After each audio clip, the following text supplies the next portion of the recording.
Well, good evening, everybody. It's a pleasure to be back. George Morgan here at your service. It's PSGL, it's Wednesday night, it's Spain tonight as well. Lots on the table, lots of battling. The title contest is still alive and kicking. And Jack, it's only taken us 10 rounds. We're on the 11th. It's all to play for. Boromant goes on the inside and takes the lead on the final lap of the race. Now it's side by side between Boromant and Warner, but Boromant's got the inside. Star here in this phenomenal race. Cameron Dowd looking to take P2 in his very first PSGL F1 PC race. Incredible to say the least. You see that Putin still lead. 1.5 seconds DRS. All right, so here we are. Welcome everyone, and a very, very good evening. Welcome to PSGL PCF4. As tonight we are here for round 3 in Hungary. I'll be your host for tonight. My name is Mitska, and I'm here joined with Zataxer. I hope I say your name right. Now let's just make sure that you've got the camera on too, because it seems to have disappeared. How are you, man?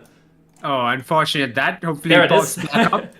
Yeah, okay. I'm here. Hello, everybody. And yeah, it's a pleasure, Mitt, to get behind the mic for F4 alongside you. I don't think we've shared the desk before, but yeah, I'm excited as always. On the edge of my seat, it's become a routine here with me. Every time I get behind the mic for any kind of race, especially F4. This particular grid, I'm a fan of. Some of the driver names I'm familiar with as well. So as always, just excited to get things going, qualifying race itself, and can't wait for the action. All right, we definitely can't wait either, so let's jump in straight away and let's take a look at the calendar before we look at the results of the last race, the race last week in Qatar. So I'll be taking you through the calendar. We started 2 weeks ago in Japan. That was the race that you did, Zataxer. Can you take us back to the race in Japan a little bit? How was it? Yeah, action packed up in front. The battle between the top 3 was spectacular, and the last minute battles between P2 and P3 was so significant that it was a runaway win for our winner Joris. And what a way to start off the season for that regard, right? In PSGL F4. And I'm genuinely curious. With this grid, it seems like they lean towards those last minute battles, those last lap fights, and I'm hoping to see that more as well. We definitely saw that last week in Qatar. 4 drivers finishing within 1 second of another, with P3 and P4 only separated by 0.02 of a second, with that Alan Banasek securing his first podium of the season. But the last race also going to Joris Kruse, so he's now taken pretty much maximum points for the season, apart from the fastest lap. So a great start for him. Let's see if he can continue that result run in Hungary tonight. Next week we have a break. After that, after the break, we will continue with round 4 in Vegas. We'll move to Austria, to the wonderful Red Bull Ring in Spielberg. Then we'll move on to Monza and Singapore before we have our holiday break. And then in the new year, 2024, we'll move on to Spain, Miami, Silverstone, and the season finale in Bahrain. So a lot of races that we have there, a lot of exciting races too. Which one sparks your eye, Zataxer? Well, definitely Vegas right after the break sounds like an absolute treat. Of course, let's not forget there's a precursor of Formula 1 heading to Vegas this weekend as well, so I'm excited for that. But it looks like we're all set to head into short qualifying at the Hungary ring, so I'm going to pick Hungary before we head to Vegas. All right, then let's make sure that we dive right into the action, and then we have some time in between the race. We'll take you through the standings from the last race. Because thankfully last race there was not a lot to talk about. No incidents whatsoever reported to the stewards, so that's good. But then again, the racing was very clean. Like I mentioned, Joris was the one picking that up. He's now leading the standings with 32 points, and on top of my head, the Ferrari of Baldassak, he is in second with 15 points. So the lead's already quite significant out on top, more than a race win of a difference. And by the looks of it, we have 15 drivers tonight. And do we have our championship lead? Yes, we do. In the Alpine, Joris Kruse, we also have Jeremy. We have both of the Ferrari, so Banassak and Simone Violo. We have the McLarens, Thomas Kenny, who's filling in, and Noel Karlman. We have both of the Williams, so Napadovsky and Corradangolo. We have only one Mercedes, the one for top A. Alfa Romeos 2, Emma Lundell and Elliot Noren. Emma Lundell just missing out on the podium last race with the 4th place. And we have both of the Astons too, Andres Franco and Benny Fabos. Andres Franco, who got pole position last race, also had a really good race. And then finally we have Balin Delekes in the Haas. And not to mention Kuba Treziak in the Red Bull, which is currently in P10. We already have a few drivers on our outlap. And I think Jeremy's the one in front, so let's move over to him and see what we can see. Yeah, as the bunch of these drivers come out on their first couple laps, try to get the feel of the track, the Hungary ring. I might as well bring up another significant thing I noticed just a tangent off of Hungaroring onto Qatar, which we just wrapped up. I got to get behind the mic for F5, and I saw a lot of drivers, dabbling and being handed pretty much up front. A lot of track limit violations, a lot of penalties being racked up by the drivers. So heading into Hungary, do you think we're going to see a similar scenario here, Mit? I don't think it's going to be as bad. I think in qualifying we'll likely see a few, maybe in the race, a couple of drivers picking it up. It's funny that you mentioned that because also in F4 last week we saw quite a bit of track limit violations. I believe one driver even picked up 4 violations for track limits. But I think in total about 6 or 7 drivers picked up track limits. But it's also cool you mentioned that you had last race with F5 because I had the first race of the reason with F5 when you were here in F4. So it seemed to be switching around a little bit, and now we found each other just like Jeremy did, because he is now starting his first fly on the first qualifying run of the day.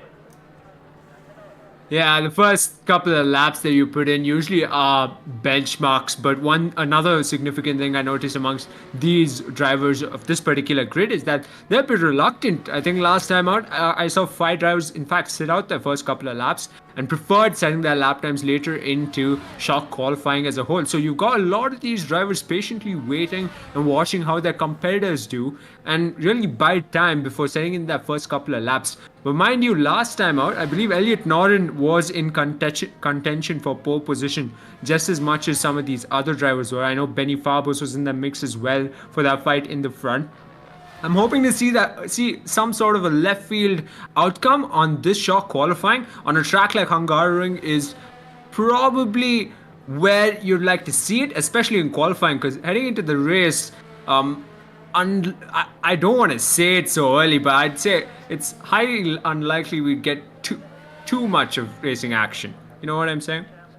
Yeah, we'll of course have a little bit of fights with the DRS zones here. 2 DRS zones, as we can see, one on the main straight, as Jeremy just set the first lap time, the second DRS zone being after turn 1. So there's good overtaking opportunities, as top already shows that we can go a little bit quicker with a 1:14.6.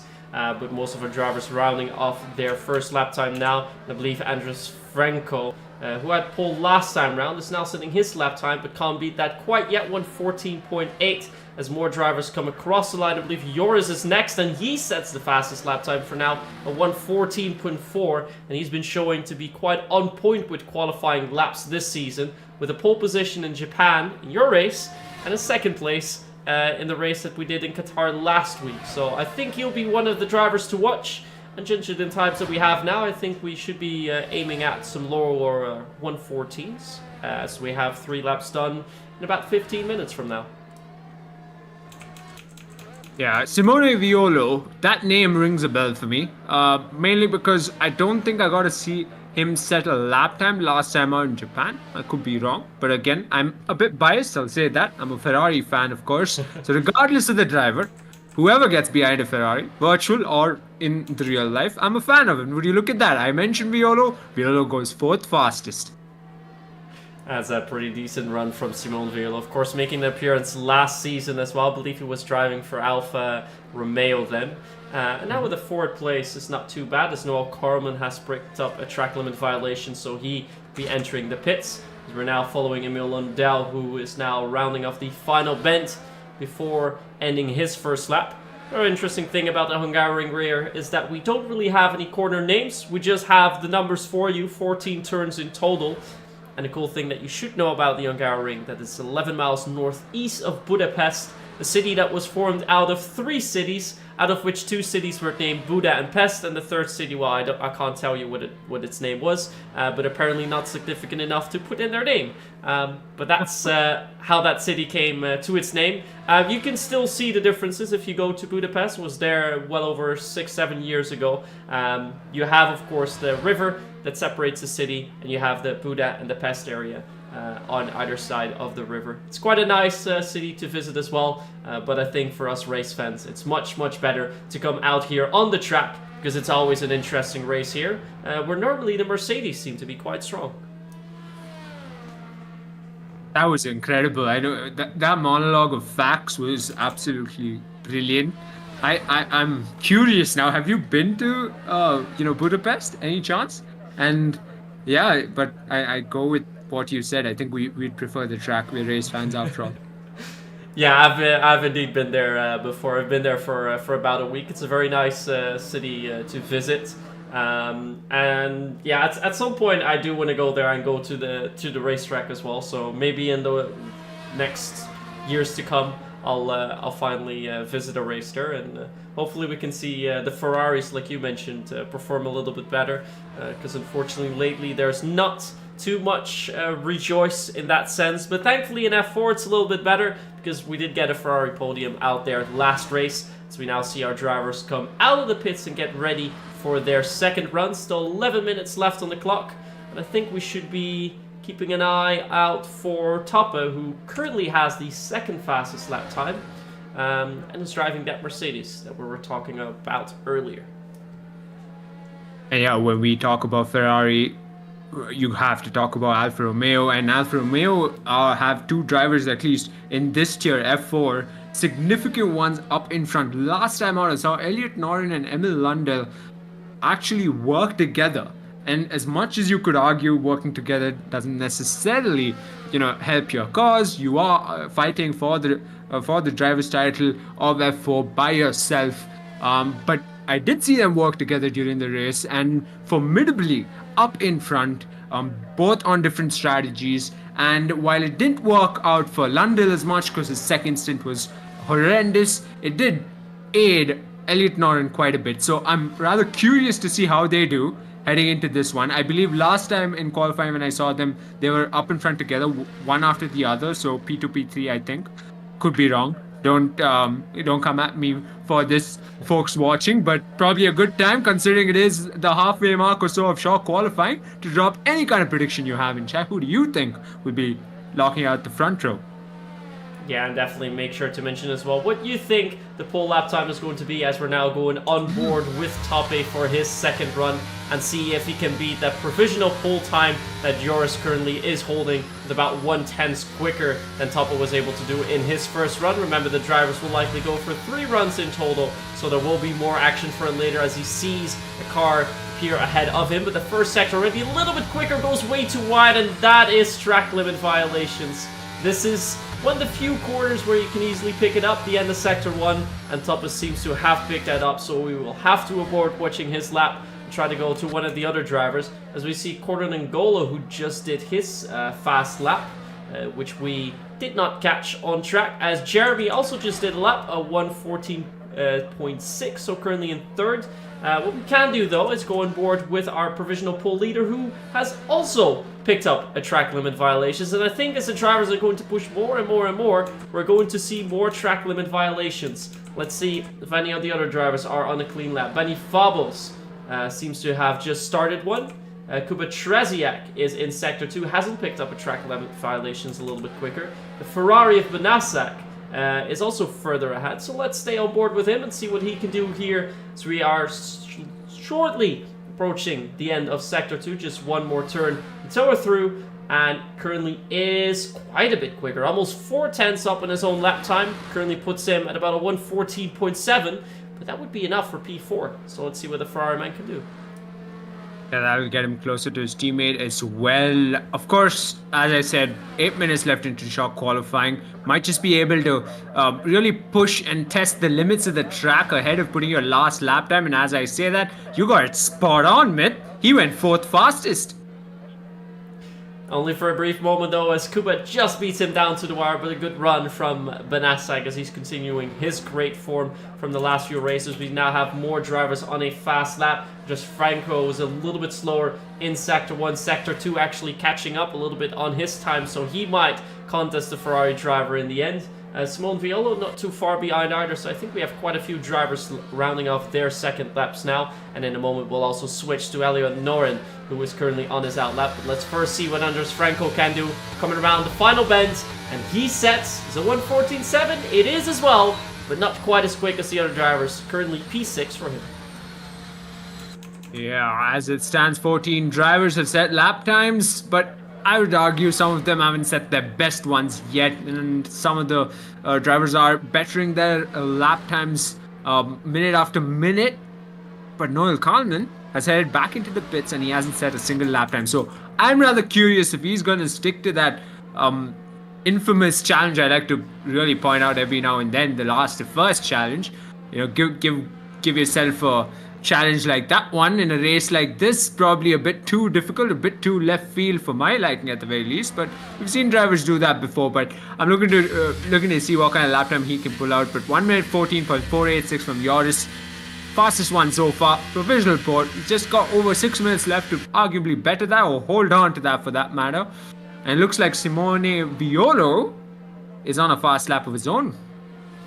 Yeah, it was just able to set the 4th fastest lap time, so he finds himself in P4 as we now have Corden N'Golo and Benny Fabos on their outlaps. The other drivers on their way to the pits, preparing for their final runs. Noel, indeed, as you mentioned, unfortunately unable to pick up any laps so far. I believe he picked up 2 times the track limit violation, so was not able to complete a lap.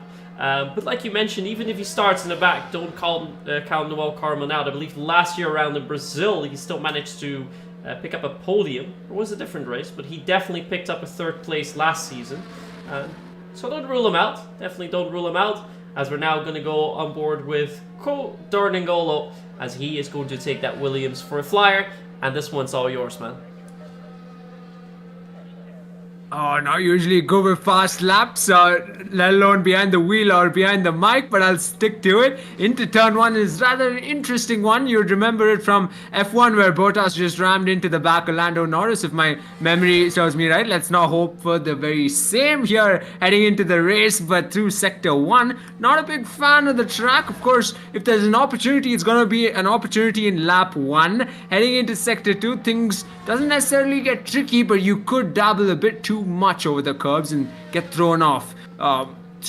Into Sector 2, of course, is where things probably get a bit more sober through a mini chicane of sorts, where we did see Corden N'Golo go through. And I believe Sector 1, he's not really up on his time. Clearly not purple sector, which he would have enjoyed, but into Sector 3, it does seem like he's a tad bit quicker. Make that 2 tenths and a purple Sector 2 at that. And in through Sector 3, takes that right-hander, rear kicks out a bit too much, and that left-hander hairpin is going to prove to be tricky. Possibly, I've seen quicker drivers through that part, though that particular part, and he aborts the lap, heads into the pits. It's interesting to see him aboard the lap. Seems to be on course for a P2, but I think he was not happy enough with that and decides it's better to head into the pits to go for a final run later on today. So we also see Benny Fabos on track, but I think he is also going to abort his lap, currently 9 tenths slower than his fastest lap time. So that means we're now going to wait for any of the drivers to exit the pit straight and then get ready for our final runs of tonight. Leaves us with a little bit of time to go over the standings that we were talking about. Yeah, like I mentioned, yours is a pretty healthy lead. 17-point lead already over Benassak, who's in P2, and I believe Toppe is still in P3 in the drivers' standings. After qualifying, I'll briefly show you the standings so you also have them on screen in front of you, but I'll already mention the standings a little bit so I don't keep you waiting before we head into the race, and we definitely don't miss the race start. For constructor standing, similar story. Alpine leading there, and with Ferrari, I believe, in P2. So it's looking quite solid out there, as we now have a driver leaving the pits lane, and that is a Williams, and it is the Williams of Napadovsky. So he's going to prepare for his run, and let's see what he can do. Final few runs, what are your expectations? Well, if there's one expectation everyone's going to get their way, it's got to be a populated track, an absolutely filled up track, because the last couple of minutes, and I'd like to think every one of these drivers are going to come out on track soon enough to set their last fast lap of the session. So expectations wise, I'd like to see some of the drivers closer to each other in their with their teammates. You know, 2 Ferraris, 2 Alpines, and 2 Williams all together in the top 6 would be a treat to watch. Let's not discount any one of the other drivers in the other teams. But one thing's for sure, traffic, it might just play a role heading into the last minute. Yeah, already see one of the Ferraris overtake that Mercedes of Toppe.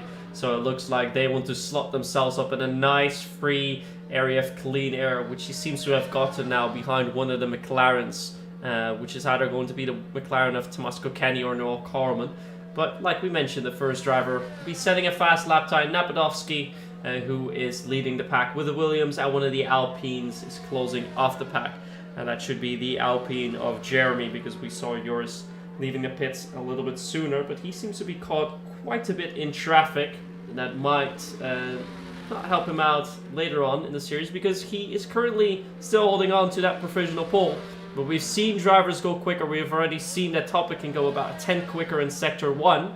So if he can get a clean run and get it all stringed together, he might be the one stealing that pole position away. But the first chance goes to Napadovsky, who needs to shave off 3/10 from his lap time. And after that, we're going to quickly change to Thomas Kokeni, who will be the second driver on his run, followed by Simone Violo in the Ferrari. Yeah, this is the unpredictable part of a qualifying session like this, right? It's all to play for. That last final fast lap you have to put in. You'd never know who's been sleeping on, really been sandbagging for the first half of a qualifying session. If some of these drivers really intend to, treat their viewers for a spectacle like that, or probably even prefer and have at that late lunch. Maybe Noel Carmen's one of them. He currently hasn't set a single lap time. He's got one shot, one opportunity to seize the pole position he wanted, and almost now breaking into an Eminem song, I'm going to watch the timesheets as they get quicker and quicker.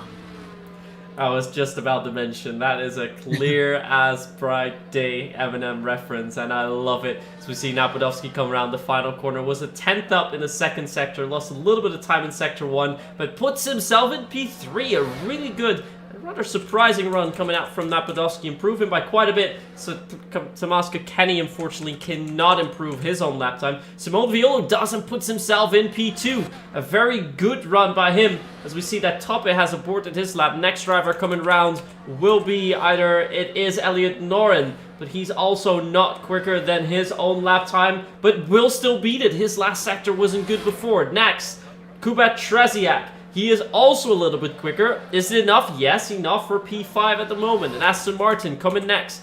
That is not Andres Franco, who has unfortunately invalidated. It's Benny Fabos who came round. Next round, and Joris Cruising, he sets an even quicker lap time, a 1:14.402. Quartered and goal, just misses out on pole position. So we just have Balin Delekes, I think, going for a run up to pole, but he misses out as well. P13 for him.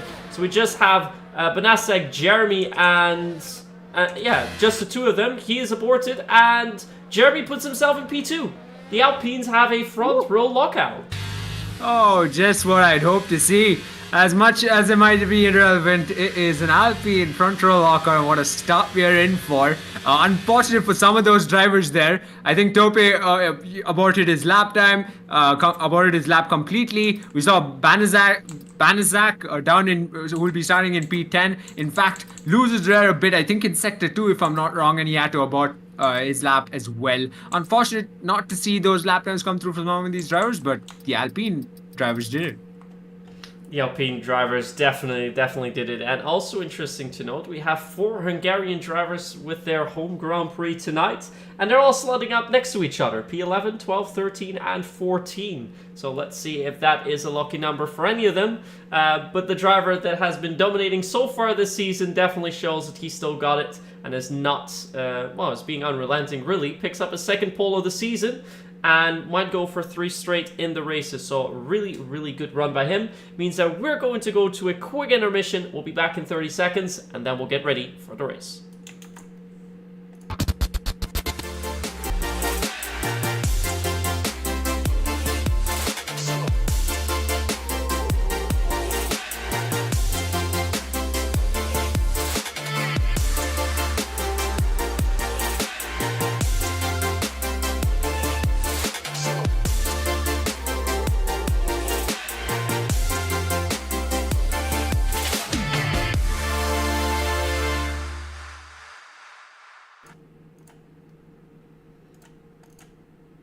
And there we are. We are back once again. We're getting ready for the race tonight at the Hungaroring. We've just seen a splendid qualifying with a front row lockout for the Alpines.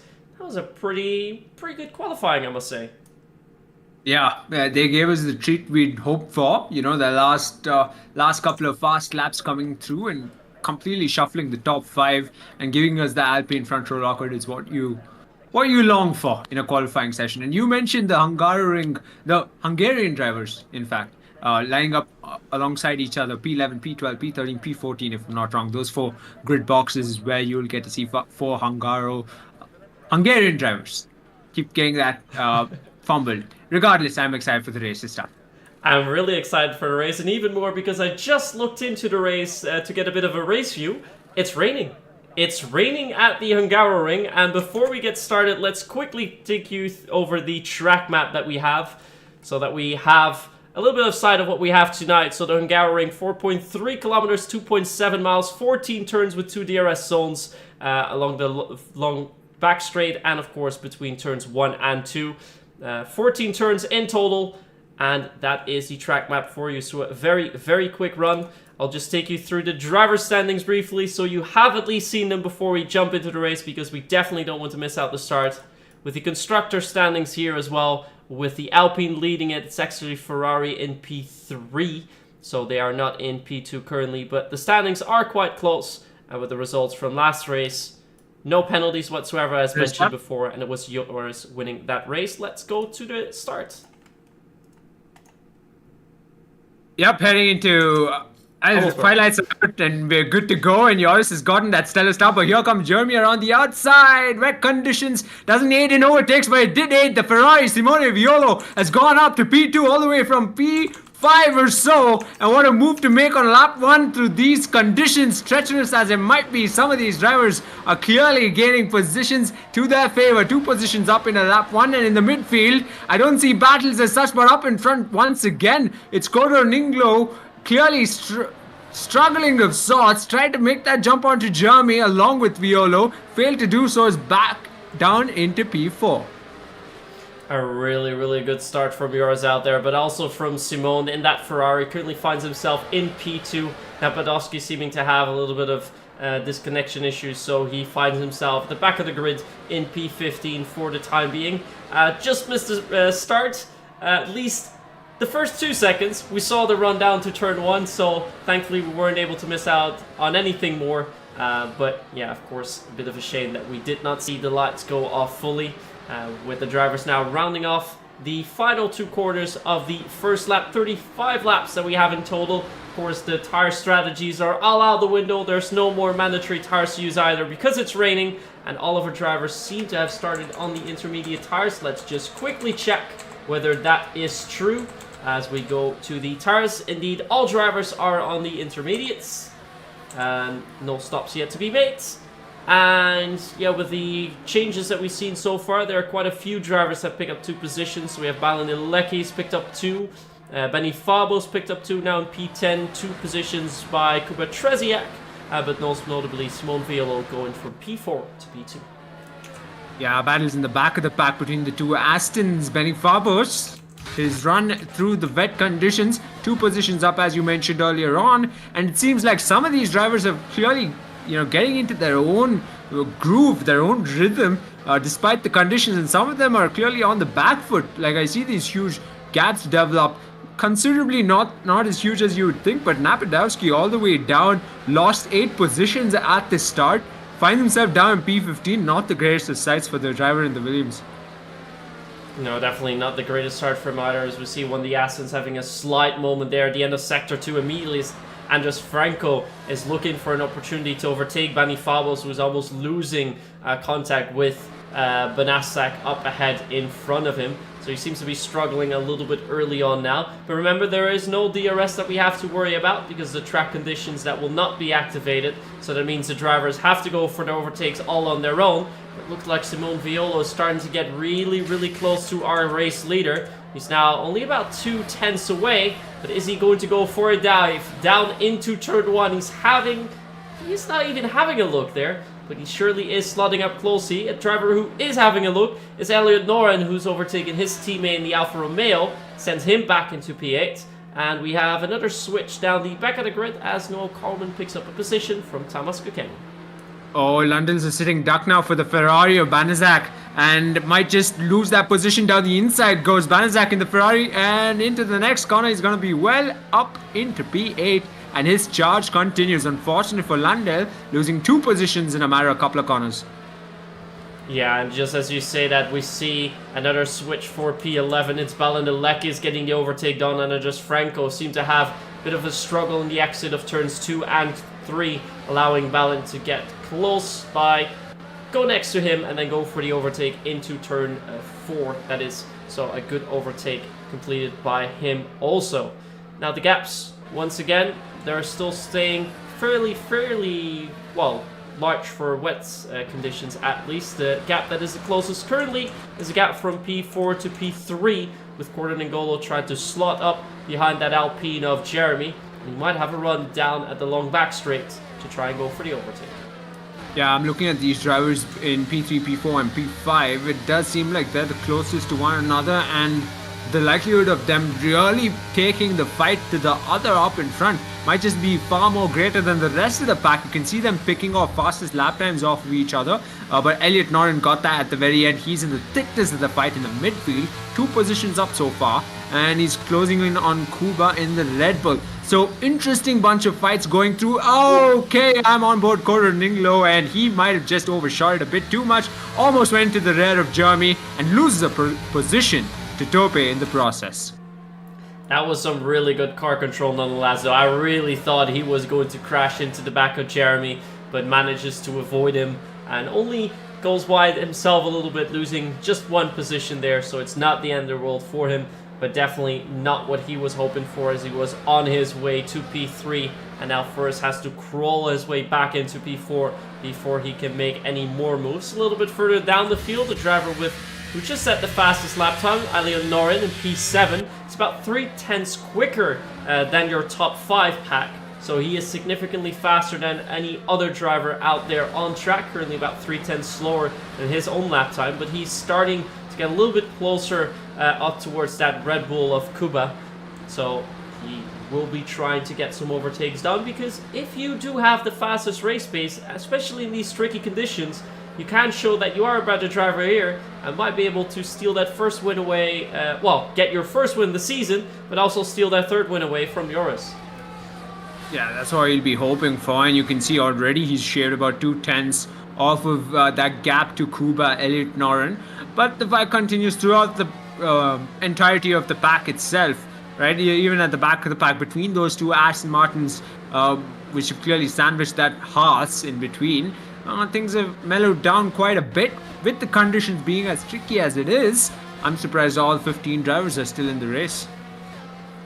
Yeah, conditions very tricky, and apart from a few exits out on the run-off area, we haven't seen any incidents so far, as we're now in lap 5. So a very clean race so far, as Elliot has a little bit of a moment there, trying to speed up, but not losing too much time because of it. We see in front that Kuba is starting to lose a bit of track onto Gordon N'Golo, so about 9/10 away from him.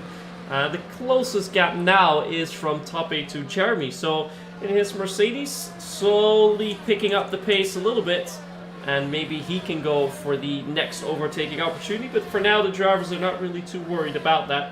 I think as long as, a big slide from that Alpine, but he manages to hold that well. But now immediately has to look in his rearview mirrors, because Tope is all over him. He's going to take a wider line, go down the inside, get himself a better send down the start-finish straight. He needs to go for the overtake now. He knows that. Using his overtake as well. Has to go around the outside. It's being defended by the inside by Jeremy, who breaks late enough, but Tope tries to go round the outside. Is there enough space for him? Space is being left by Jeremy, but a good hold off by him so far. Still a look down the inside by Tope, but knows he can't make that. Yeah, Jeremy's giving it everything to defend his position. That P3 means dearly to him. Having lost P2 at the race start, he does not want to give one more position up. Tope, however, somehow caught snoozing by Jeremy despite that fumble from him. Tope didn't capitalize on it as much as he did against Kodor when Kodor had that fumble to his regard. We're only on lap number 6, folks. Probably a good time to stay and drop in any kind of prediction you might just have. Of course, as unlikely as the result might just be considering the treacherous conditions, You might as well drop it in the chat. By the looks of it, Joris is comfortable in the race lead ahead of Simone Violo in P2 and Jeremy in the Alpine in P3. So the top three, they're comfortable where they are. Tope is trying his best to close in on the Alpine, try to breathe down his gearbox and really pick off that position. You can see how close he gets. He's peeking down the inside and he's just making sure that Alpine knows he's all over him if he happens to get forced into a mistake. And it looks like Jeremy's struggling a little bit in turn 13. We saw him make a mistake there last lap around this time, going also a bit wide into that corner. So definitely not too comfortable with that corner, and the rest of the track going quite nicely for him. All the drivers are still within a 1 second gap from one another. Only Emil Lundell and Thomas Kokeni are starting to drop out of those zones. So it looks like mostly Benny Fabos and onwards, so P10 and onwards, are being held up a little bit. I would like to close in with the top 8 up in front, who are staying quite close to one another. And top 8 indeed, still getting closer to Jeremy. It looks like Simone Violo actually has gotten a lot closer to Joris also. So maybe a slight mistake was made by Joris because it was about 7 or 8 tenths ahead earlier on. Let's actually go to that fight. Let's go on board with Simone Violo and see if he can get even closer to Joris. Okay, it is Violo's opportunity, and has been Violo's opportunity to really capitalize on. He's up to position so far. I did see him about 2 tenths away from Joris in the first couple of laps, up until lap 3 or 4. He has, been a bit more laid back ever since. Clearly, really getting into the groove of his intermediates, the current set he has, and just trying to make sure he gets every corner, every sector right, ahead of really challenging Joris for a fight for that race lead. And maybe 2 positions at the start is something he can be happy with. But there you go, fastest lap 2 in his favor, so maybe he's getting into the groove. But down in P4 and P5, that is a battle heading into turn 1, and Kodor has picked his position right on back from Tope. So clearly Tope is somehow struggling out there. Yeah, we just saw the drivers in P1 and P2 picking up a little bit faster lap times. We already saw Simone Violo with a purple sector 2 was about 3 tenths up on his own fast lap time, and he now has the fastest lap time of the race as well. And it looks like Ratape was not fully able to follow, Conan N'Golo was able to follow, and now puts that Williams back into P4. Some more changes are being made. Well, the gap with Emil Lundell and Thomas Kokeni seems to be increasing, and Benny Fabos is getting oh so close to the back of Emil Lundell. Let's go on board with Benny Fabos. Only about 3 tenths away currently, and that gap is shrinking. It looks like Emil Lundell struggling a little bit in these conditions. The big question is, how long can he hold up Benny Fabos? Because he's still in the point region. He's still going to pick up points if he continues this way, but it's not going to be an easy race for him, with the drivers behind him definitely on a slightly faster pace. Yeah, not really much has happened as much as the race start itself. Thereafter, we did get to see a couple of positions being traded between drivers up in front for that P3, P4, P5 positions in particular, and we can see the fastest laps, somehow fastest laps, have been traded between more drivers than position as, I'd argue. But that's a midfield battle coming through, and that might just be Benny Fabos to the right hand side of the track, attempting a move down the inside of Emil Lundell. And up at a P9 he goes. Cheeky little Haas there, trying his best to pick off Emil Lundell in the process as well. And might have just succeeded as well. So that's 2 positions Emil's risking to lose, but he tries to come back down the inside of Tutu Mesa. And that is a proper wheel-to-wheel battle through Sector 1. But he has to concede. And that is 2 positions lost in a matter of a sector for the man in the Haas. Yeah, we saw that around the final corner. He went a little bit wide, leaving the door open for Benny Fabos, who went side by side with him. Was unable to defend the inside line because of that. And it saw, well, Balandeleke saw that it was an opportunity for him to go side by side, as he's now going with the overtake in a very unconventional moment onto Benny Fabos. So it looks like Balandeleke has a lot more pace than the drivers that he was behind just a moment ago, but now has a 3.2 second gap that he will have to close down before he can go for the next overtake.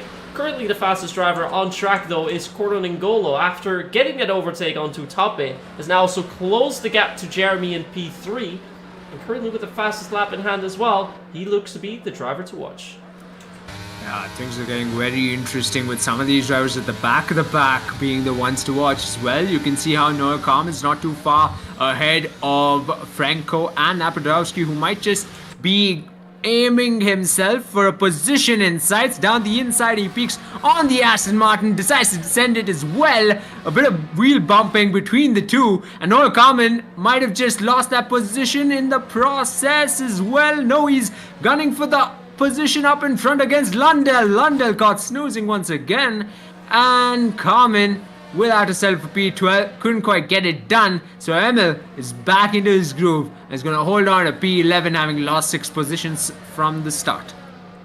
Yeah, I think Emil Lundell would have preferred the conditions to be a little bit different, as he's still trying to figure out his ideal braking points there, with drivers trying to come by him left, right and center. But he is successfully holding off Noel Carmen, who had a great start to his lap, getting a few overtakes done there. And then just Franco has also been sent down to the back a little bit more. So it shows that so far the race has not been ideal yet for the Hungarian drivers, with the driver that is farthest up the pack is Balon Delekes, who we currently find in P9, with the other drivers in P10 and let's see, P14. And our final driver, I'm not actually sure who is our fourth Hungarian driver. Oh, it's Tamás Kokeni, of course. It's Tamás Kokeni. We find him in P15. So best Hungarian driver currently in P9, but I think we have to go on board with Cordon N'Golo, because he is getting very close to Jeremy and having a look down the inside there as well. But the inside now in turn 2 is being defended by Jeremy, means Cordon N'Golo will need to go round the outside if he wants to go for an overtake. But I think he realizes he can't get an overtake done here just yet, but we have a little bit of a mistake coming out from the Alpine. Cordon N'Golo has a look down the inside, but knows he can't go with a move there. And as Jeremy seemingly picks up a track limit violation there, Cordon N'Golo had to back off a little bit and immediately feels the hot air from that Mercedes breathing down his neck, because Tope is only 3/10 away. Yeah, he got sent over the curbs a bit too much there, Cordor. And, sorry, not Cordor, Jeremy, I believe. But clearly the fight between these two particularly has been very interesting. Jeremy getting his elbows out for any one of the drivers who comes for his position. Fairly even. Make sure he gives them respectably a gap, and he gets his elbows out. Good, proper racing. It's what we're here for. We're on lap number 11, folks. And you can see how close Tope is getting onto Corridor up in front. You can see how close some of the drivers at the back of the pack are getting. So it's an absolute treat of midweek sim racing action here in F4 PSGL. And I can't wait to see how this race continues, because on the main straight, when we see a move or any kind of action, we might just have to wait for a bit. Tope is closing in onto Corridor. Nevertheless, the drivers hold on to their positions as we head into lap number 12. Yeah, for now the gaps are staying at pretty much the same distances, although Benasek is starting to fall behind a little bit more and has to pick up the pace a bit more if he wants to stay up in touch with P7, which is Eleonore. And remember, Benasek is currently P2 in the standings, with the driver P1 in the standings, also P1 in this race. So they don't want to get Joris get away with a triple win in the triple header that we have there. And there we have our first 3-second time penalty of the day for track limits. And that's been picked up by Benny Fabos, one of the home drivers here tonight. Definitely not what he was looking for. But with 12 laps completed, only getting our first violation now, I don't think that is all too bad. I think the drivers are driving quite well out there tonight. And as you mentioned, indeed, Jeremy, who has been defending absolutely stellar. And showing some real mature driving as well. So it's very nice to see this in PCF4. And it shows that the drivers are also showing, hey, perhaps we can even race in higher tiers. Yeah, I couldn't have said any better myself. Something to notice, however, a humongous gap between two drivers. In fact, between the field itself, you could argue, is between the Haas of Tutumester and Banazak in P8. So you got like a 4-second gap, with both drivers having their hands full in their own regard. And we might just see no switches on the main straight, and things might just mellow down once again. But on lap number 13, Joris, credit to him where it's due. He's been racing spectacularly up in front. He's got it right every time, every lap. I don't think he's really made a mistake or anything so far, and hopefully I haven't really slapped him with the commentator's curse. Well, let's hope indeed that you haven't. But in the meantime, it looks like it has stopped raining. The track, of course, still quite damp, so not quite yet the time to go over to the dry set of tires, but the drivers are likely going to choose for the mediums so that they can hang it out until the end of the race. But I think in a couple laps time, the drivers are going to make that switch to the dry rubbers and see what kind of pace they can have on that. And I think so in the midfield, the drivers do want to take that risk early on and see if the track is indeed dry enough to do that. Perhaps Balindalekis, at least the drivers from Balindalekis onwards, could take that risk. Maybe even Benny Fabos, because he has that 3-second time penalty. But remember, as soon as we see DRS enabled on the top of your screen, that means you're pretty much already too late and you have to come in for those dry tires. Yeah, time is going to be everything heading into the next couple of laps to switch on to the dry tires, as you mentioned. And you did also mention midfield is where they can really capitalize on that particular situation, right? And so far in the midfield, I don't think I've seen as much moves as I'd hoped for. Things have, settled down quite a bit between Kuba, Elliot Noren, and Banaszak quite a bit. We did see, of course, the Haas driver make his climb through Lundell and Fabos as well. Noah Carmen, credit to him, he's made that climb from P15 up in a P12. Not as much as he'd like, I'd presume, but good enough so far, considering Napadowski, Franco, and Tamas had rough starts against their favor, pretty much. So the next couple of laps, all eyes on the pit lane soon enough. But for now, intermediate tires are working, and I'm particularly curious how it turns out for Joris up in front.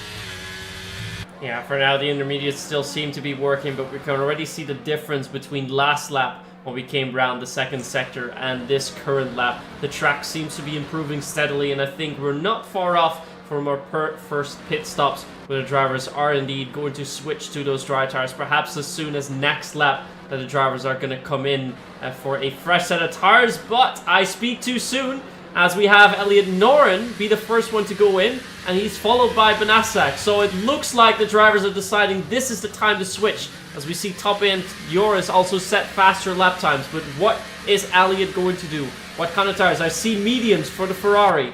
I see another set. It's hards. It's hards for Elliot Noren. But it looks like the drivers have decided this is the time to switch. And now things are going to get interesting. This is what we want to see. Yeah, the only two drivers to have gone into the pits. So what kind of reaction are we going to get from the rest of the pack?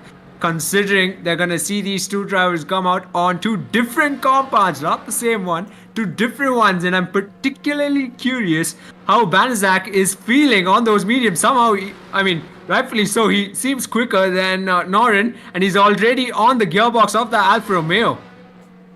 Already getting super close, but yeah, of course those hards take a little bit more time to warm up, and that is something that Elliot is going to be struggling with. But so far in the first sector has lost about half a second already. But seeing, Banaszak almost losing the rear of his car there. But seeing the grip in general that the cars have, it looks like the grip is good enough to at least go for the dry tires. So I can only expect the leaders to follow in this current lap. Let's quickly switch over to Joris. Joris has not gone in. Simona hasn't either. Most drivers actually deciding to stay out. Balindalekis is going to come in, so the driver that we predicted was going to come in first is going to come in second, and Benny Famos and Emil Lundell immediately following. While Carmen is going to continue together with Napadowski, and just Franco has also come in, and so has Kokeni Thomas. But it already looks like Elliot Noren is shaving off time off of the leader, so I think the ideal lap time is now. Yeah, there we have it. DRS has been enabled. The driver is currently still out. The top 8, I think, are a lap too late. And this could be perfect for Balindalekis. There was about a 4-second gap that he had to the drivers up in front of him. But that gap is going to get shorter as Elliot has to fend off Banaszak, who is furiously breathing down a snack and really wants to get by on those mediums. Yeah, I struggled to get that move done, however, so clearly the track might just need a bit more time, but surely enough, they called it right, spot on, Noren and Banaszak. Maybe Noren picked the wrong compound, but here comes Banaszak once again, now around the outside. Gets his elbows out there. Elliot Noren in the Alfa Romeo, rightfully so, holds on to that P9. Really, indeed, seems to have picked up the pace now on those hard tires. But with the gaps sort of staying stagnant, and also, well, now actually in this sector getting quite a bit closer. 3, 4 tenths, 5 tenths already shaved off. This really is time for all the drivers to come in, and indeed the drivers are going to come in, but Jeremy stays out. Jeremy crucially stays out. Joris is in, Simone Violo is in, Tope also staying out, Kuba also staying out. They have decided we can still do some faster laps, and we'd rather have fresher tires down the end of the race, but I think the drivers that came on the last lap came out at the perfect moment. But let's quickly go on board with Joris. He was our race leader, but is he going to stay ahead of the pack? The pack of Elliot Noren and Benassak, and by the looks of it now, he seems to be staying ahead, at least for the time being. But Elliot Noren has picked up a little bit of places there and is getting quite a bit closer to the back of Gordon and Golo. This gap before was about 6-7 seconds, and now it's about 3.5 seconds. So definitely working out a little bit better for them. But for the drivers up in front, nothing to worry about still, because they have not lost any track position.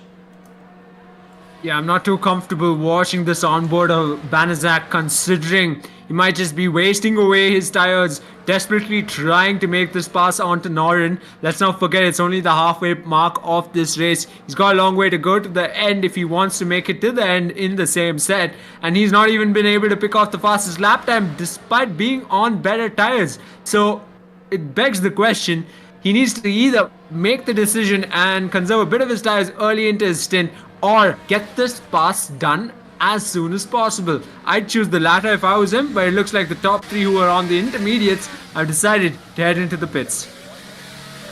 Yeah, the drivers now all coming in. I think we can only expect them all to switch. No, I see soft tires for Red Bull. There's mediums for the Alpine. I think that is the best choice you can make. No, it's actually softs for the Mercedes driver. So Toppy reckons he can finish this race on soft tires. The last 17 laps on softs. That's going to be a tough stint for them. And yeah, staying this extra lap out means that you're going to drop down a little bit further down the order. So Jeremy has lost a few positions, but hasn't really lost track of the drivers up ahead of them. But keep in mind, we have DRS now. And with DRS enabled, it means that it's going to be a bit more difficult for Joris to keep the drivers behind him at bay, as Simone Violo and Gordon and Golo are closing up to one another, but also closing up to Joris. And for now, he only had to look in his... Well, he hadn't really had to look at his mirrors, just look at the track ahead. But from now on, really has to eye those rear view mirrors properly. So yeah, we've got 3 different strategies in full display of sorts. We've got Tope on the softs, Elliot Noren on the hards, and the rest of the pack completely on mediums. Of course, DRS has clearly worked in the interest of us in the comms box and folks watching, because it's put the top 3 much more closer. Joris can't run away with the lead now. Violo is within attacking distance. He's shaving off time as well to Joris in the process. Corridor is not too far behind either. So that battle for the top spot for the race lead is going to get quite interesting in the next couple of laps. But I'm rather curious to see how much longer can Noren hold on to his P8 in the midfield. In the meantime, we go on board with Simone Violo. Let's see if he's going to go for an overtake. That's much faster lap time, and he is indeed going to send it down the inside of Joris Cruises. So he finds himself now in P1. But there's now a second DRS. He still has that DRS, and Joris has to watch out that he doesn't lose a position to Gordon and Golo, but stays close enough, has a good enough exit out of turn 1, so he's not going to lose any more track position in that sorts. In the meantime, Jeremy and Tope are closing in within DRS range of the top 3, so instead of a 3-way fight for the race win, we now have a 5-way fight for that race win. And, well, as I say, the more the merrier. The battle for first is getting more heated. Yeah, an interesting dynamic developing between Tope and Jeremy, considering he is on the softs there, Tope, and he just killed that gap from 1.5 seconds down to half a second almost now. So he'll be looking to make that pass. In fact, he's got a much bigger job in regard to his tires. He needs to be making those passes as soon as possible, even quicker than the rest of the pack, rest of the field as well. So no wonder he's going to be pushing purple sector 2, rightfully so. He's on the faster compound. We're on lap number 19, folks, and things are just getting interesting and interesting, sector after sector. Things are just getting started indeed, as we have also just gone down halfway distance, as we see a little bit of a mistake from Jeremy coming out the final turn, and that means that Tope has an opportunity to go side by side, as he's already ahead of him, breaks a little bit later on those softs, has to make sure he doesn't lose it, as he does almost lose it, and immediately loses position back to Jeremy. Braked a little bit too late. There's just not enough grip there yet, as he wants to go down the inside, but there just is not enough space there yet. Top is being held at bay, and up in front, the top 5, no position changes for now, but one can only wonder how long that will stay the case. I think just the next lap, we're going to see some position changes. Yeah, burning up a set of softs this early into the stint is probably not the wisest, considering it is the softs, but clearly he locked up his front left, and there you have it, folks. At the back of the pack, 3-second time penalty being slapped on to Franco in the Aston. He's currently running P14, so that's not going to help his cause at the back. But right now in the midfield, things have mellowed down quite a bit. Gaps opened up beyond a second or two between Kuba, Banizak, Tutumesta in the Haas, Emil Lundell as well. So the action remains up in front, but let's not discount any one of the drivers in the midfield. Anything can unravel in the next 15 laps, but it's a 3-second time penalty that unravels on this lap for Banizak.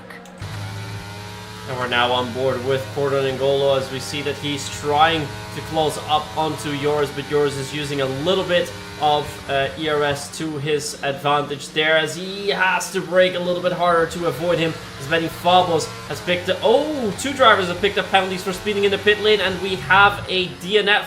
So I think Benny Fabos has decided not to continue with the race. That's a bit unfortunate for one of the home drivers who wanted to go for the softs, realizing that he had to try something else in order to make it stick. Andres Franco has also gone for the soft compound, so he wants to try and go for an offset and hopefully still pick up a point with those soft tires, thinking he can make them last all the way to the end for the final 14 laps. But up on front, the gaps are getting closer. The fight is intensifying. 4 tenths, 3 tenths, 3 tenths, top 4, just over a second separates them.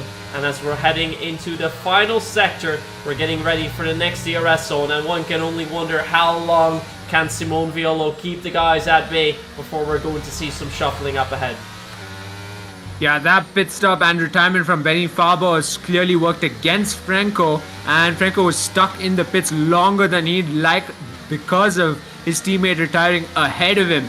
Unfortunate for him, he's got quite the feat despite being on the soft tires. But back, our attention's back up into the top 5. They've got DRS. Joris is coming back for his race lead, but can't get it. He won't into turn 1, but now he's much more closer to Violo. Kodor is not too far behind. Jeremy patiently waits as he sees 3 cars in his sights, but he's got Tope right behind, urging him, almost pushing him, you could say, on those softs, but has been on the back foot the last lap or so. We're only on lap number 22, and the fight for the race lead continues amongst these 5 drivers. Yeah, as you mentioned, Jeremy is eyeing up ahead, seeing the battles that evolve in front of him. And this is where you have your classic saying, where you have 2 dogs fighting for a bone. It will be the third one that's going to run away with it, and that is something that Jeremy is hoping for, hopefully to steal some positions away in that sense and get himself closer up to Joris in the standings, who is still leading that now. So far, Ferrari is leading the race, and that must make you very happy. Oh, surely enough. Somewhere is better than nowhere, as I like to say. But nevertheless, Violo has quite a lot cut out for him in the next 13 laps or so. He needs to keep someone like Joris, who's come off of the greatest couple races so far this season, as he says the fastest lap, quickly taken away from Tope, but Kodor weaves to the right-hand side of the track, trying to attempt something unorthodox, but fails to do anything for that matter. Holds on to P4, and nothing's changed up in front. Violo holds on to the race lead. Tope stays P5. Yeah, it looks like most of the drivers are using their ERS to the defense of one another, so that no driver can get too close or even mount an overtaking move, not even if we see any mistakes in turn 13 or turn 14. So drivers are not able to get by. It looks like Tope has the fastest pace for now, but it's only about a 10th quicker than the drivers up ahead of him. So those softs not really playing dividends to him, not helping him out in the fight. Further up ahead, the pack as he still finds himself in P5. A quite large gap has emerged to P6, a 3.2 second gap to Kuba, as the gaps further down the road are also increased. The only gap that's a little bit closer there is the fight for P10 with Noel Karman, Napadovsky and Elliot Noren. Elliot, of course, stopped as being one of the first stoppers and is driving on the hards, which is going to help him out later on in the race. The other driver that stopped so very early was Banasak, and he currently finds himself in P7. Had picked up some positions because of that early stop, but with the 3 seconds, he's going to be sent back a little bit further down the field later on. I'm back on the main straight. Fastest laps being traded between the drivers in the midfield, particularly this time around. Kuba down in P6 picks up the fastest lap time. Of course, Tope's pace comes at a cost to his ERS. It's down to 20% or so, just over 20%. So not the greatest of sights, and he seems to be losing time to Jeremy even, who's trying his best to close in on the top 3, who've been rather silent, rather quiet, and just patiently waiting for the other up in front. And Kodor loses it quite a bit on the exit of Sector 1. An opportunity around the outside for Jeremy. They're level pegging, wheels are banging, and Kodor holds on to his P3 position. Jeremy's on his gearbox once again, and through Sector 2 they go. Will have to hold on to positions, and Jeremy had just had it within grasp. That P3 was there, and I think he'll be able to challenge Kodor for that P3 once again come next lap. These are exactly the type of fights that can easily mount into a crash, but some very good defending by Kodor N'Golo, but also very clean defending coming out from him, not allowing Jeremy to get by, but also giving him enough space so he can stay on track, as we see that Napadovsky seems to have overshot his car a little bit and is losing positions to Noel Karman and Elliot Noren after he had just picked up that P10 from Elliot Noren. Currently it's Kuba Treziak who is the fastest on the field. He's closing down that gap of about 2.2 seconds before, now 1.5 seconds, so definitely getting closer to the pack up front, and that's pretty impressive considering that he does not have DRS, and the 4 drivers in front of him do have the option of that drag reduction system. So looks like Kuba now has the fastest pace, and I think it's only a matter of time before he gets into DRS range. Matter of time indeed, and in a matter of time, matter of 10 laps in fact, we're gonna have our race result. But 10 laps, a lot can happen over 10 laps, let alone a lap itself. I'm curious to see how Tope does in the next couple of laps. He is bound to pit, I'd reckon. There's no way he tries to push those softs to the limit and go 17 laps on the same set without inviting Kuba, who's already shaved about 2 seconds to Tope, and now within a second will have DRS come next lap as well, and Tope might just be a sitting duck for Kuba in the Red Bull. It might just be, but for now I think just outside the DRS range, so will not be able to pick it up this lap yet. But is using the overtake on the start-finish straight as he once again sets the fastest lap time of 1:18.6. So he is the driver to currently watch, as we also are watching him on the helicopter cam try to get closer to Tope. And indeed, as you mentioned, those softs are starting to run out now a little bit, and it's going to be a question, are you going to come in for another set of soft tires, or are you going to try and stick it out all the way to the end?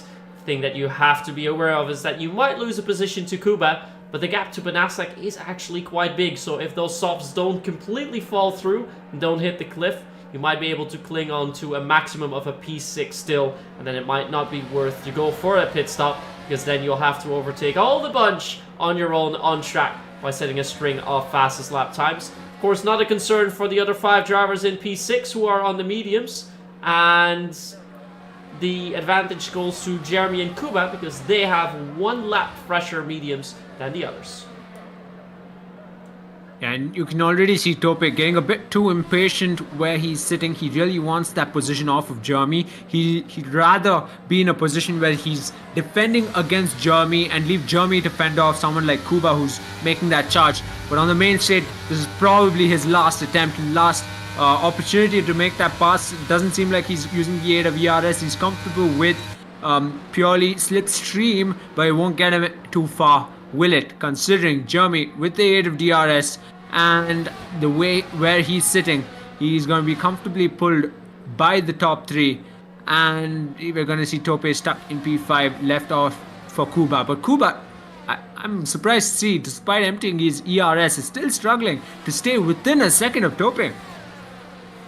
Yeah, he's not able to get in that range just yet. He has used up almost all of his ERS systems, about 6% that he has remaining. As we look at top A, has 18, 17%, 81% for Jeremy, 97% for Conan N'Golo, also almost filled to the brim, 98% for Joris, and Simone Violo also at 98%. So it's going to be very hard to attack the top 4 there, having so much of ERS at their disposal. But that is also going to help out Simone Violo in the end, because if he is not overtaken by the last lap, you would normally expect to get overtaken on the start-finish straight there, and the race winner will be the driver that stays ahead after lap or corner 2. But having so much ERS at their disposal might just mean that he could comfortably lead himself to that race win. So still 7 laps to go. So far, the action has not picked up yet, but it's only a matter of time before the drivers are going to go for battles. Yeah, surely enough. And knowing this particular grid and as ambitious and audacious some of these drivers are, I reckon that last lap is going to be filled with so much racing action. It's going to overwhelm us here in the comms box and the folks watching. We're on lap number 28. We've got about, hopefully my math checks out, about 8 laps left. No, that's 7 laps. Matt didn't check out. Regardless, Tope, he isn't really struggling anymore. I think he probably has a smile on his face, considering Kuba has drained his ERS and somehow still remains over a second off of him. Meanwhile, in the midfield, gaps have extended well beyond 2 seconds between some of the drivers, and it does seem like the closest gap between 2 drivers is between Norin and Kalman, despite Norin being on the hards. Yeah, it looks like he's not dropping off the pace that much on those hard compounds, and of course the tires that are a little bit harder, they still have a bit more durability and a bit more consistency as well, as you could call it, throughout the end of the race. So that is going to help him now in the final stages of the race. Nonetheless, up ahead is where we want to be looking at, because the top 5 still very close, and there we indeed have a move for P2, but this is enough for Conan N'Golo. On the inside, Conan N'Golo is, but down the outside, Joris comes back. Not the best sort of exit for the Williams driver, and is still going to find himself into P3, but the fights are starting. 6 laps to go. Gloves are off. We're starting. Yeah, it's invited Jeremy into the mix as well. Not too far behind, he senses the opportunity. He wants to slip away with Cordor and get ahead of his teammate Joris as well in the process. It would be beautiful for someone like Jeremy who had a rough race start under treacherous conditions, and that is positions being traded in the midfield. Oh no, it's a spinning Ferrari. Oh, Banazak is disaster for him. He's lost more than 1 position. He's lost 2 or maybe even 3 in the process. He finds himself down in P11. Yeah, I lost quite a bit of positions there. Also still has that 3-second time penalty to his name, so it doesn't look like he's going to be scoring any points today. That is such a shame for a driver currently P2 in the standings, and the only driver that this is good news for is Joris Kruse, because he is P1 in the standings, currently finds himself in P2, but it looks like Simone Violo is starting to get more and more comfortable up there in P1. In the meantime, Jeremy getting closer to Conan N'Golo, is not going for the move just yet, but is trying to get a better exit out of turn 1 and hopefully try and make a move then, but the gap is still a little bit too big for him, as the drivers are starting to use bits and bits of their ERS. So they have to make sure that they don't come into contact with one another, although Joris seems to get closer now to Simone once more up ahead. He will have to nurse that Ferrari to a race win here tonight, but that's not going to be an easy one for him. Meanwhile, at the back, Elliot Norin clearly didn't think through when he got those hard tires on. That gap between himself and Carmen has extended beyond almost 2 seconds now. Unfortunate for him. What could have been for Elliot Norin if he had gotten onto the mediums. After all, he had set that lap time, fastest lap time, up against Banazak, despite Banazak being on the mediums at one brief point in time in this race. But back in front, it is 5 drivers. Make that 6 now with Kuba well within a second of Tope. Finally, it's gonna be an absolute stellar end to this race. I can sense it, I can feel it. Hopefully Myth can too, and the folks watching as well. But on the main straight, who's gonna really dabble themselves and really try and make the move. It's a move for the race lead. Perhaps Joris dives down the inside into turn 1 and he retakes the lead of this race. Can he get the stellar exit he'd hoped for? Yes, he will. 2 turns the gap between Violo and Joris. And on lap number 31, Joris is back into the race lead. So this is exactly the kind of fights that we were expecting to happen, and the drivers have started with it. So we now have 4 laps remaining out here, the race at the Hungaroring. Now 6 drivers, as you mentioned, joining in for the fight. So either Joris, Simone, Cordon N'Golo, Jeremy, Tope, or Kuba is going to get that race win. So make sure for the people out there in the chat to let us know who you think is going to pick out that race win. We can only wonder, but the cool thing to see, we have 6 drivers, 5 different teams, so the team that we can statistically expect to win the race is going to be Alpine, but will they really? One of quite the question. But right now, it looks like Kuba's losing time through particularly Sector 2. Unfortunate, but still within a second. Main straight is where you want to have your eyes on. You can see 7/10 gap is shaved down to about half a second now between Tope and Jeremy up in front.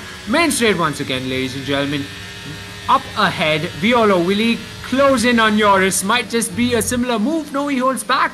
A 10th between the two as they head into turn 1. He's hoping for Joris to get a nasty exit. Nasty exit he will not get. ERS not being deployed by either one of the drivers, but they're close enough to battle it out. And battle it out they won't on lap number 32. They're going to eye themselves battling it out to lap 35 perhaps, but I did see a trade in positions in the midfield. That is Noel Carmen and Emil Lundell battling it out for position. That is P8, and they are getting their elbows out, and it's getting feisty in the midfield. It's getting very feisty in the midfield with Noel Carmen going with quite a nice overtake onto Emil Lundell, already sent it down into T1, then had another bit of a struggle going into turn 2, trying to make sure that overtake would stick for Noel, and he has indeed managed to make that stick, so finds himself now in P8 with quite the gap for him to go.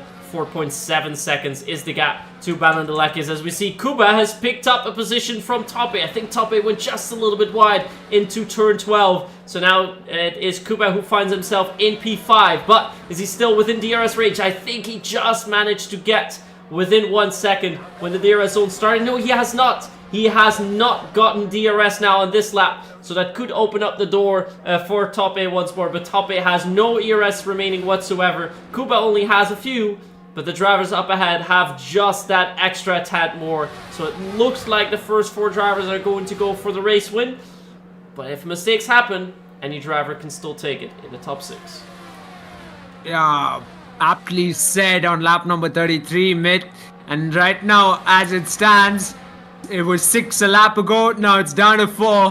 What's to say that number doesn't get shaved off? Heading into lap number 34 and 35, I'm seeing ERS levels. Everyone's almost level pegging. Joris, of course, the one with the most. I think Jeremy, the one with the least, being 65%. Not too shabby considering if you are going up against 3 drivers on a single lap against each other for the race win. You reckon ERS level is going to matter very little, especially when they're between 10 to 20% or so, being the difference at most. But through sector 3 come those 4 dots on the track map, those 4 cars on the track, and on the main straight it's anyone's guess who's going to be up in the lead, who's going to wager, who or even attempt to make that move on the main straight earlier than the other up in front. It's the battle between the 4 up in front on lap number 34. Oh, we see a full send coming out from Cordon N'Golo, and there's contact. Joris has been hit, and we have yellow flags in Sector 1. Contact coming out, that send from Cordon N'Golo, and it is our former race leader and championship leader who's been sent back to P6 on the grid, and that is going to be a steward's inquiry for us. But that will be sorted out after the race, as we're now in our final 2 laps with Simone Violo inheriting the lead after that full send from Cordon N'Golo.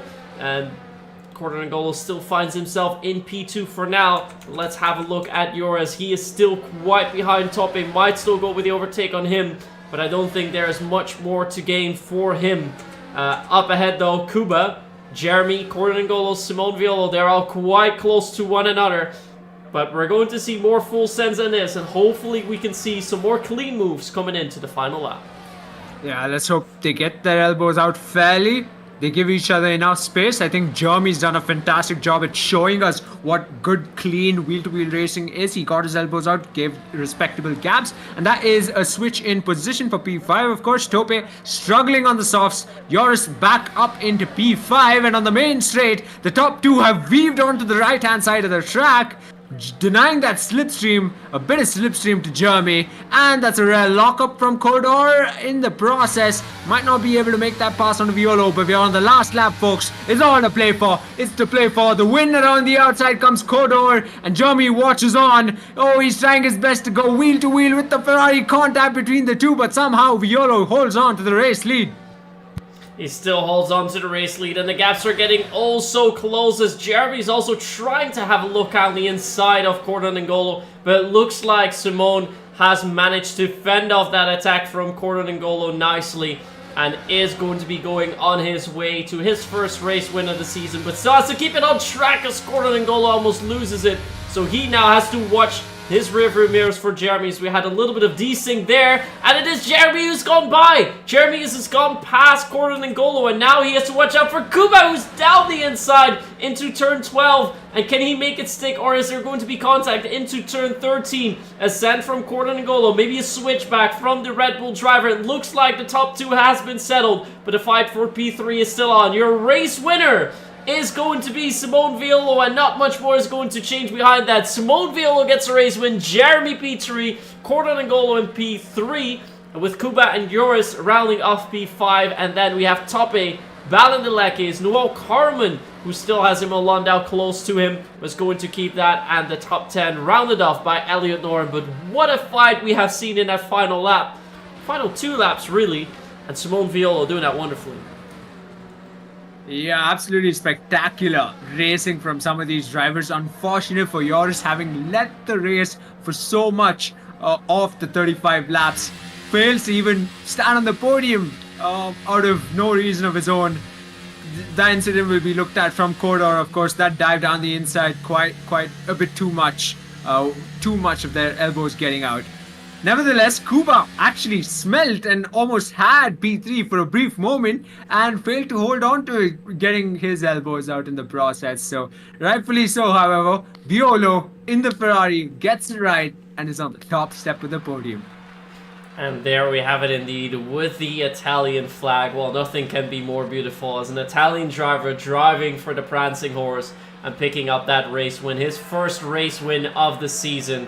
And is making sure to make that count, is going to push himself up in the standings, likely will find himself P2 in the standings after this race, trying to get a little bit closer to Joris, who will have to concede some positions, although the end definitely will not have been said about this race following that incident, turn 1, lap 34, where the Williams driver we now find in P3 was involved in. Nonetheless, the results for now are as stands, with Simone Violo, Jeremy, Cordon and Golo, Kuba, Joris, Tope, Balandelekes, Noel Carmen, Emil Lundell, and Elliot Noren rounding off the top 10, followed by Banasak, Tomas Kokeni, Napadovsky, Andres Franco, and finally Benny Fawaz with the fastest lap going to Kuba Treziak, who's going to pick up an extra point for that.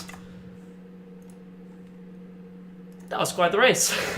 Yeah, quite the race, and as expected, the last couple of laps being as stellar as it was. Something to point out, something significant, Kuba, despite having, smelt or even touched the podium position, he got the fastest lap. He got 8 positions since race start.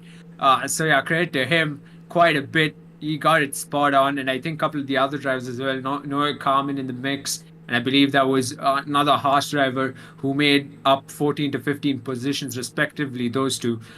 Credit to them as well. Spectacular driving despite the treacherous conditions. Goes to show, when the conditions get a bit left field, opportunity arises for some of the drivers at the back of the pack. And I definitely have been able to do so quite well. And with that race win, Simone Violo is going to pick up another 16 points to his tally. Had 6 points so far, so he's going to put himself up on 22 points, getting closer to Joris, who is going to be on, I believe that's going to be about 40 points. So still a nice lead that Joris has. And so around the same as he had heading into this race, where he had a gap of 17 points. Let's actually put the driver standings on the screen so you can see them with me. So this is what the standings were until now. Of course, the results that we just saw are still provisional, but the results that are confirmed so far, we have with 32 points Joris, followed by Badasak, Top A, Alien Norin, Jeremy Gallonay, who missed out on the second race and also the third race, but is going to be coming back. No, wait a minute. That is our Jeremy in the Alpine, and he's picked up P2, so I think he is going to be right up there in the mix together with Simone Violo. Yeah, they're going to be shared second with 22 points. So Jeremy, missing out the race in Qatar, now with a provisional P2, is going to find himself second in the standings. So the Alpine driver is doing very well, and we can see this in the constructor standings also, where we have the Alpine team leading with 42 points up until now. There's going to be a lot more points after this race. Alfa Romeo and Ferrari following them, but I think that Ferrari is going to deal a punch back and take over that second position in the standings. I'd like to think so. At least in PSGL F4, we get to see that as a treat.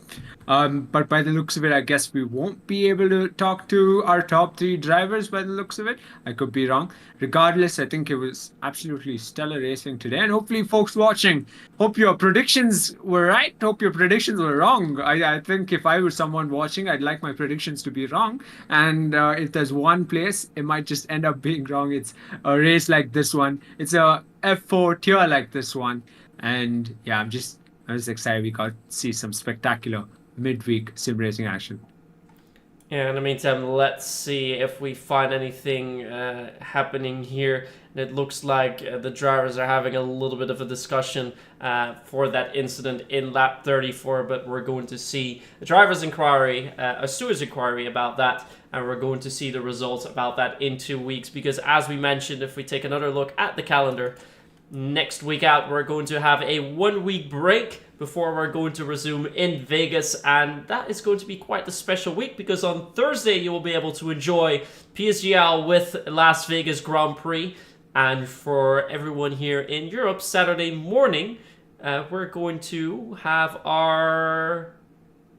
No, that's qualifying. We have Saturday morning, and then at midnight Sunday, at least for me, I believe that's going to be 11 p.m. time. No, it's in the morning again. It's Sunday morning when we have the race. Even earlier for you. It's like 6 a.m. when it's going to be next week, right? Yeah, something like that. I usually don't look at race timings unless it's one day before the race itself. But yeah, I'm pretty sure it's going to be interesting. I think if it's worth getting up early or staying up late, it's worth it for racing. So we're going to see that action around next, in an extra week from now. But because I mentioned that, we are going to be a week off, so we're going to see the PSGL action after we've had the Vegas action, of course, in the real world, because that would mean that we'd have to have the race next week. But next week we have a break, as you can see in the standings. So off by a week, but corrected straight away, and I think that is the most important thing. But I think that is also going to round off most of the things for tonight. We don't have any drivers in the waiting room to be interviewed. Anything left that you want to mention, Zakaster? Nah, pretty much everything's been covered, and we've gotten what we came here for, which was racing, spectacular racing. You can't say it enough after a race like that one. So one can only tell and one can only assume heading into the next couple of races how interesting things are going to get and how heated that driver's title fight is going to get between some of these drivers up in front.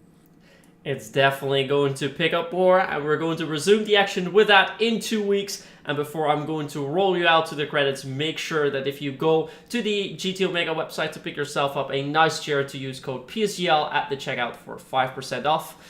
This was PSGL F4 PC for this week. This was round 3 in Hungary. We'll see you again in 2 weeks when we resume with the action in Vegas. See you then. Cheers, folks.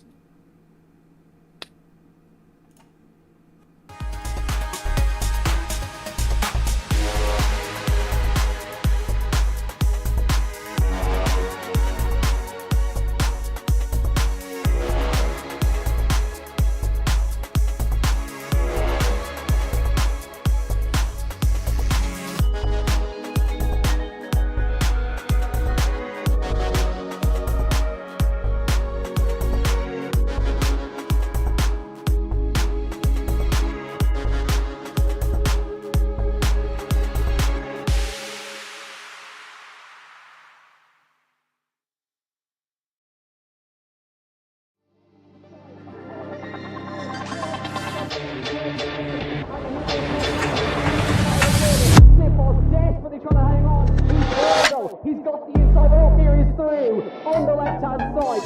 Pumps the apex, gets on the power nicely, and that is job done. Jarno Opmeer now to the last couple of quarters now. His finest drive, his greatest drive, and he's done it at the Circuit of the Americas. He returns to the top step of the podium. Once again, the GOAT is back. Jarno Opmeer wins the US Grand Prix in a stunning Grand Prix.